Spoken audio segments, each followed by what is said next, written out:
Yeah. So I recently watched a local film made by a British man. Yeah. A British film, a very low budget British film. Is he Scottish? Well, it's British, isn't it? Scotland's in Britain, isn't it? Are you trying to relight the flames of the Scotland must break away from the UK vote? I am. That's our that's my agenda for this. That's our ulterior motive. I'm going to feed that into even the Deadwood reviewers. Now they've got Brian Cox in. Oh yeah, of course, yeah. Local Scottish actor Brian. Anyway, you watched the film. So I watched the film. It's called Shallow Grave. Yeah. It's the debut film of a squandered filmmaker, in my opinion, Danny Boyle. Yeah. Someone who had great potential in his early career, has now descended into making. Hey, don't you think that the Steve Jobs biopic will be any good? Yeah, that was going to be made by David Fincher. Yeah. Yeah. We'll see. Oh, don't you think Slumdog Millionaire is a classic? No, I hate that film. But yes. So Danny Boyle's a filmmaker which I personally don't particularly care for. No. He's a great technician. Yeah. He makes technically great films. Yeah. But I don't think the plots, especially in his later ones, are terribly interesting, especially Slumdog Millionaire. Yeah. Now, I love Trainspotting. Oh, I think it's okay. I think it's a great film, I think. It's really confident and fun. It's like one of the funniest films about drugs. Yeah. But I actually think his debut film, Shallow Grave, is his best. I would agree. It's a great film, Shallow Grave. Yes. Yeah. So, Shallow Grave stars then unknowns Ewan McGregor, who would later kill his career by starring in the Star Wars prequels.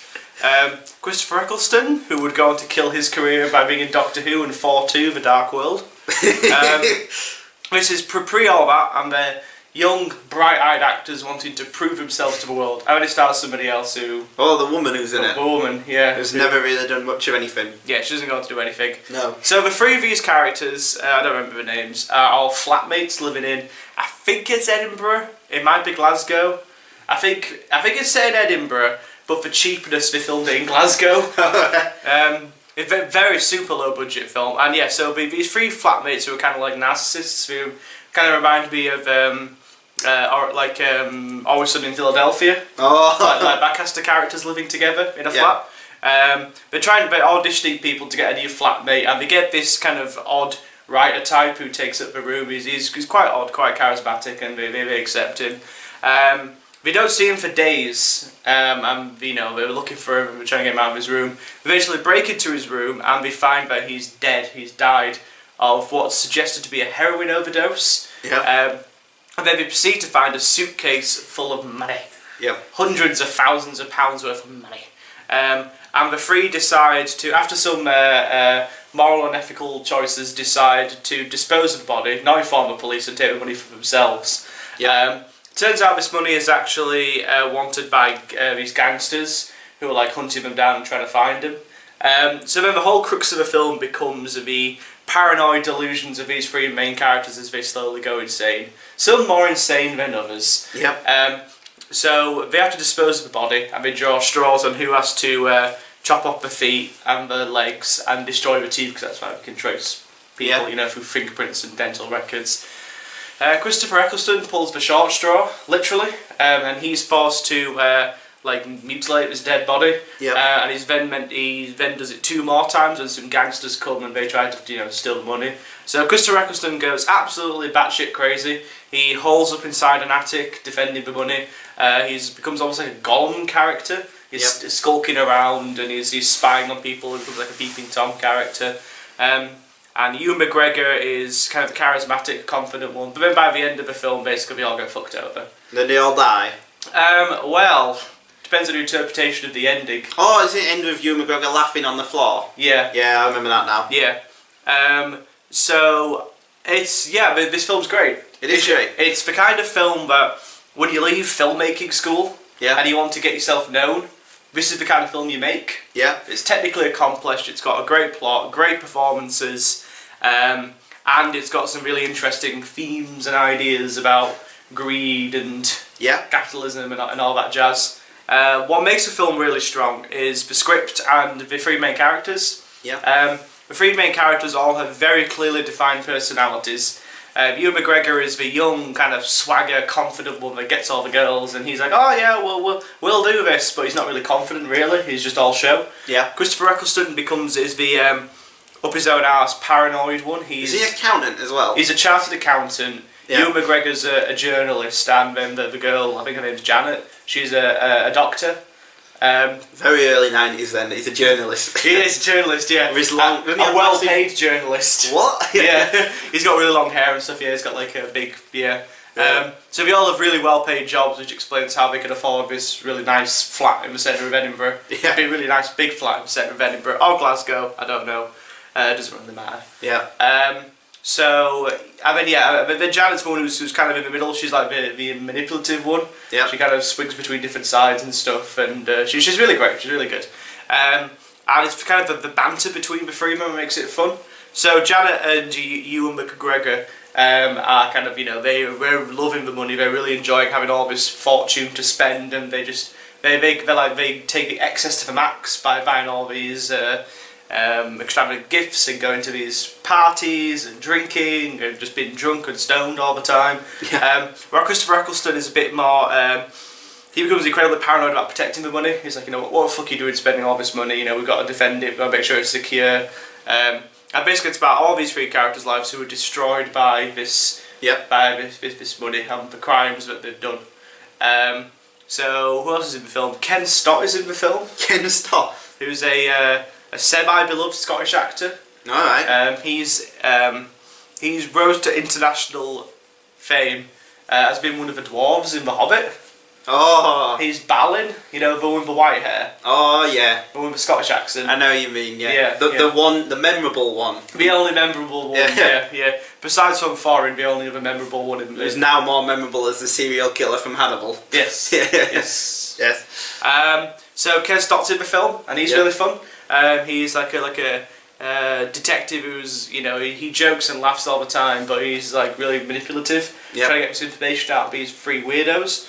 The standout performance of the film, and I was shocked at how good he was Christopher Eccleston. He's a great actor. He's really great, yeah. He's got a semi-comeback now. He's in that HBO show The Leftovers. Yeah, but he was also in crap like 4-2 and... Yeah. He was in Heroes, Oh yeah. Yeah, that TV show. Oh no. And obviously it was really funny because he quit Doctor Who saying he didn't want to get typecast in sci-fi things.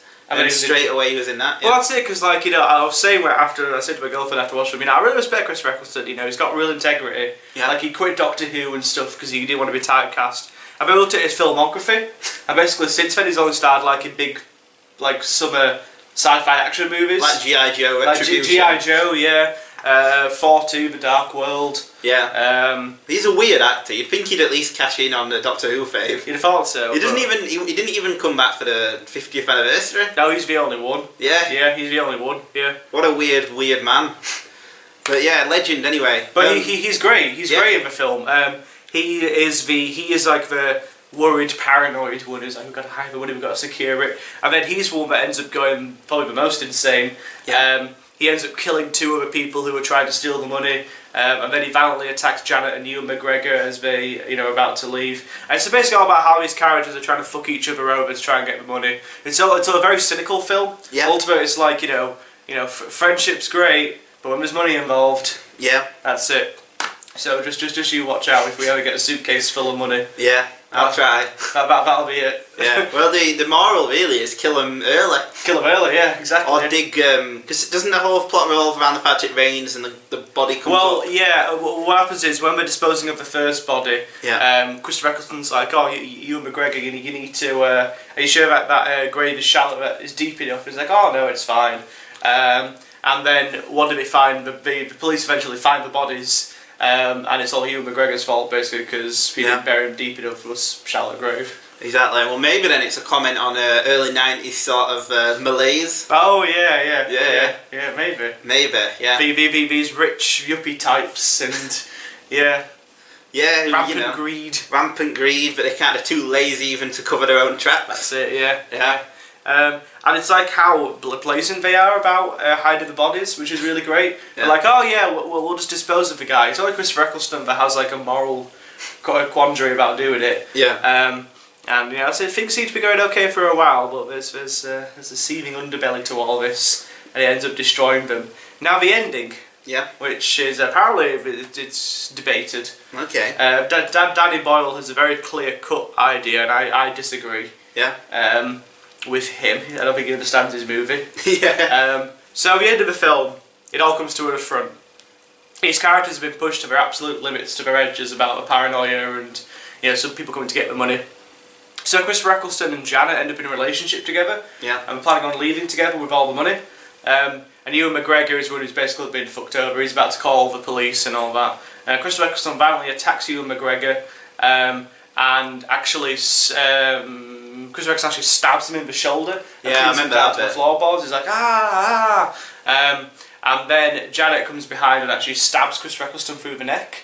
Yeah. And then Janet takes the suitcase full of money and kind of runs off into the sunset. Yeah. Only to later find out that Ewan McGregor actually replaced all of the money in the suitcase with clippings from his newspaper heading, which was his story. Yeah. And she completely gets fucked over. Christopher Eccleston is dead, and all the money's hidden underneath the floorboards. Now the suggestion is that Danny Boyle says the idea of the ending is that Ewan McGregor won. Yeah. In the end, Ewan McGregor got all the money. He fucked these other two people over, and now he's won essentially because all the money's underneath the floorboards, and only he knows the secret. Yeah. Now I disagree. Yeah. I actually think Ewan McGregor's dead at the end. Oh yeah. And he's having like an out of body experience. Oh, okay. So he's pinned down to the floor, and the last shot of him before he cut back to the police finding him is him making those basically dying breaths. And in the next shot, when Ken Stott comes in to see Ewan McGregor and he sees him on the floor, Ewan McGregor's like, "Oh, hello, officer. How are you doing today?" And he doesn't react to anything. He just looks at him, just like completely cold, blind. And then there's like a photographer taking photographs of him. Yeah. Like almost like he's dead, because you get to this scene of death and there's a dead body and there's a guy pinned to the floor with a knife. Your reaction would be to administer first aid. Yeah. And to take the knife out of him. Yeah. So the suggestion I think is that he's actually dead, and then no one gets the money. Yeah. No one knows the secret. I mean, there's hundreds of thousands of pounds worth of cash underneath the floor. Yeah. And nobody knows, which I think works better within the themes of the film. Yeah. He wouldn't be able to get it anyway if he's he's not going to go, "Oh, you just go now." Yeah, exactly. Yeah. The policeman would arrest him. Yeah, exactly. I was saying he's probably going to get arrested and probably jailed for his involvement in the murders. Yeah. Accessory to murder. Yeah. So either way, he's not going to get the money. But Danny Boyle basically says, "Oh, he won," basically. Yeah. That was my idea. Well, what the film's very reminiscent of, I don't know if you've actually seen it, is the Coen Brothers film Blood Simple. Yes, I have actually. Yeah. Have you? It's a lot like that, isn't it? Like even the ending is very similar. You remember the ending of Blood Simple, where it's basically they're in that room and she's being followed by Emmett Walsh. Yeah. Yeah. It's a lot like that, isn't it? It's all about miscommunication and like there's a large sum of money involved in that and people die in that. It's like it's very Coen Brothers-esque. It is actually, yeah. Yes. That's what I really liked about it. Yeah. I think that's what I connected to most. Yeah. Was these very defined characters with kind of witty dialogue, but the miscommunication between them all, and that's what tears them apart. Yeah. I love stories, but I like that, which is kind of why I love Coen Brothers. Yeah.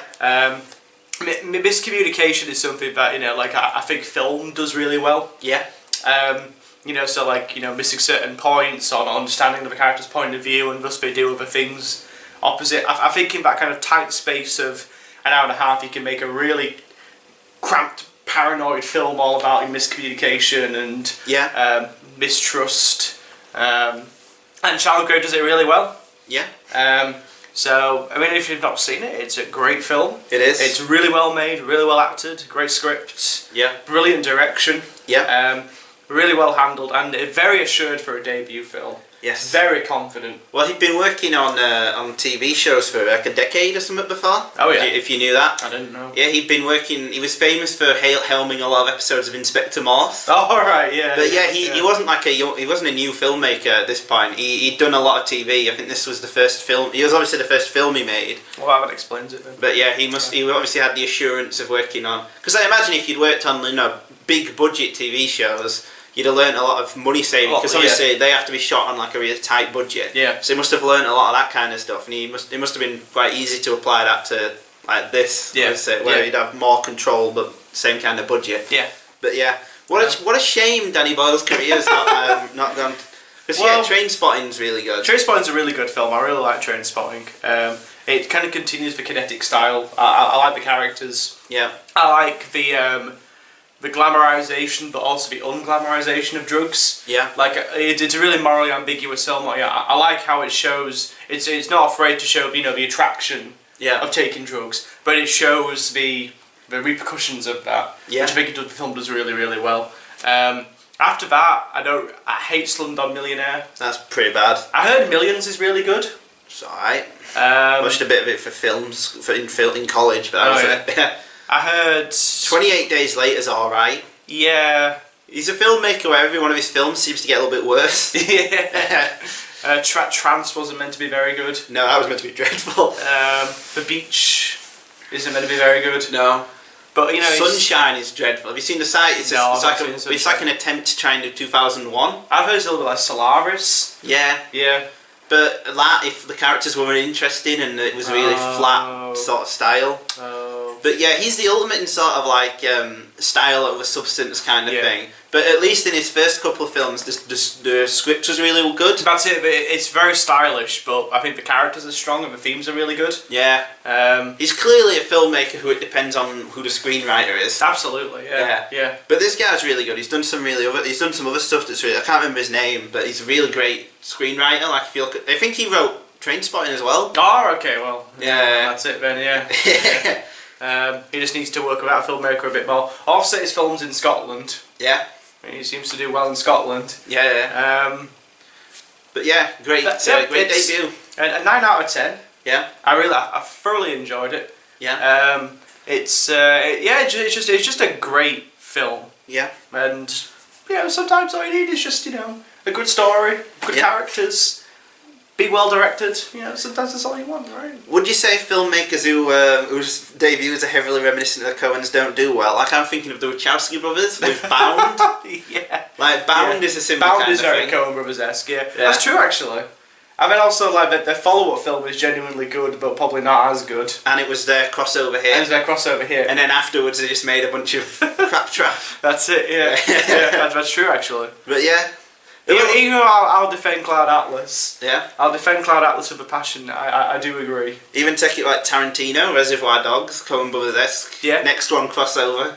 And then every film gets worse. I know, Jackie Brown is his best film. Jackie Brown's his best film. Yeah, I suppose. I've seen it. Jackie Brown is the closest thing Quentin Tarantino gets to making a mature film. Yeah. And after that it just descends into childish nonsense. Because Tarantino and Danny Boyle were lumped into the same... He was seen as the British Tarantino as Danny Boyle. Yeah. Oh, God. Well, yeah, because you think... Well, think about it, yeah.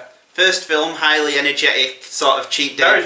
Very violent with like only a few cast members. Yeah. Same as Reservoir Dogs. Next film, a big youth film that captured the public audience and was controversial. And then like after that, descending returns and But yeah, do you think he's better than Tarantino? I would actually say the first two films. I prefer Shallow Grave and Trainspotting to Reservoir Dogs and Pulp Fiction. I prefer anything because at least those two films actually do have something to say. Yeah, like they actually do have some depth to them. While I think Reservoir Dogs is very flashy and a lot of fun. Yeah, but it's not very. Nothing you really grab onto in the film. There's nothing. There's nothing. No, it's just very stylish and flashy. Yeah. And Pulp Fiction, the same really. I hate Pulp Fiction. Yeah. I do not like Pulp Fiction whatsoever. I know. Yeah. But it's not very good, guys. Doesn't everyone love Pulp Fiction? Isn't it your favourite movie? Yeah. My favourite films are The Shawshank Redemption and Pulp Fiction. They're the best films ever made. The best films ever made. Well, you have your opinion, but I strongly disagree. Yeah. I think both filmmakers, Frank Darabont, I don't know, has he made a better film than Shawshank Redemption? Well, The Mist is alright. The Mist. Okay. The Mist, it's like a Stephen King adaptation again. Oh, right, okay. And Green Mile has defenders, despite the fact it's 3.5 hours long and is a retread of the same themes. Yeah. Well, we'll end it here. Yeah, that's fine. But yeah, Shallow Grave. Great film. Great.